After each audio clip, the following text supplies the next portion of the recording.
Hello, and welcome back to the Busy Mom podcast, where we explore the challenges and joys of raising kids in today's world. I'm your host, Sarah, and today's episode is going to delve into a topic that's on the minds of many parents navigating the digital age. With screens becoming an ever-present part of our lives, from smartphones to tablets to laptops, it's more important than ever for parents to understand how to manage their children's screen time and ensure they're using technology in a healthy and balanced way. Joining me today is a fantastic guest, a fellow mom who's been actively involved in finding that balance in her own family. Please welcome Emily. Thank you so much for joining us today. Could you start by telling our listeners a bit about yourself and your family? Of course, Sarah. Thank you for having me. I'm a mom of two wonderful children, ages 8 and 12. As a family, we've definitely faced our fair share of challenges when it comes to screen time and technology use. I think many of our listeners can relate to that. So let's dive right in. Emily, what are some of the strategies you've found effective in managing your children's screen time? One thing that's been really important for us is setting clear boundaries and expectations from the get-go. We have specific rules about when and where screens are allowed in our house.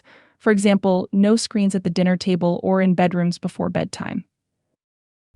That sounds like a great approach. How do your children respond to these rules? It definitely took some adjustment, especially in the beginning. But over time, they've come to understand the importance of balance. We also try to lead by example so they see us putting our phones away and engaging in other activities. Modeling healthy behavior is so crucial. Have you encountered any challenges along the way? Absolutely. One challenge we faced is finding the right balance between using technology for educational purposes and recreational screen time. It's about finding that sweet spot where they're learning and engaging, but not spending too much time in front of a screen. That balance can be tricky to strike for sure. Do you have any tips for our listeners who might be struggling with this? One thing that's worked well for us is having designated screen-free activities as a family. Whether it's going for a hike, playing board games, or doing a craft project, we try to make time for these activities regularly. It not only helps limit screen time, but also strengthens our family bond. I love that idea of incorporating screen-free activities into your routine. Now, let's talk about the challenges of monitoring content and online safety. How do you approach this aspect of parenting in the digital age? It's definitely a constant concern. We have open conversations with our kids about the importance of being cautious online and not sharing personal information. We also use parental controls and regularly check in on their online activity. Communication seems to be key in addressing these issues.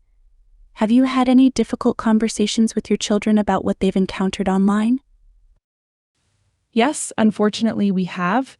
There have been times when they've come across inappropriate content or encountered cyberbullying. In those situations, we make sure they know they can come to us for support and guidance without fear of judgment. Wise words indeed, Emily. Staying informed and involved in our children's digital lives is crucial. With technology advancing at such a rapid pace, it can sometimes feel like we're playing catch-up.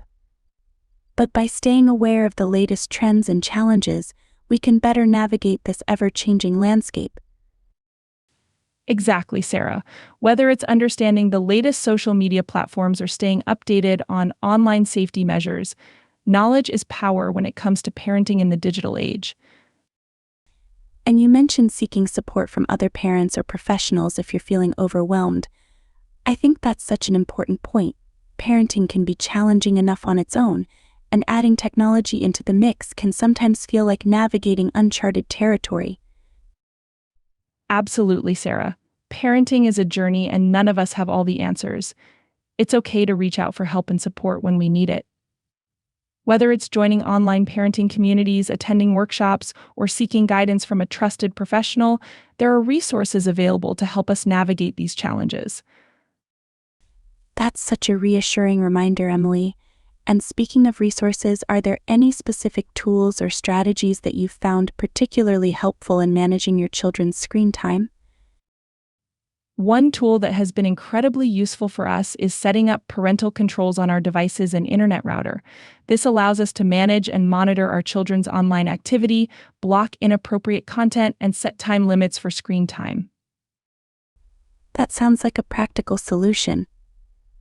Are there any other strategies you've found effective? Another strategy that's worked well for us is having regular check-ins with our kids about their online experiences. We ask them about the apps they're using, the websites they're visiting, and if they've encountered any challenges or concerns. It's important to create a safe and open space for them to share their experiences without fear of judgment. Communication truly is key, isn't it? By fostering an environment of trust and open dialogue, we can help our children navigate the digital world more confidently. Absolutely, Sarah. And it's never too early to start having these conversations. Even young children can benefit from learning about online safety and responsible digital citizenship. That's such an important point, Emily. Starting these conversations early can help lay the foundation for healthy technology use as they grow older. Definitely. And as parents, we need to lead by example. Our children are always watching and learning from our behavior, so it's important for us to model responsible screen time habits. Well said, Emily. Thank you again for sharing your wisdom and insights with us today. It's been a pleasure having you on the podcast. Thank you for having me, Sarah. It's been a pleasure discussing this important topic with you. And that's all the time we have for today's episode of Busy Mom. I hope you found our conversation on navigating the digital age informative and empowering. Remember, you're not alone in this journey. Together, we can help our children develop healthy relationships with technology. Until next time, happy parenting.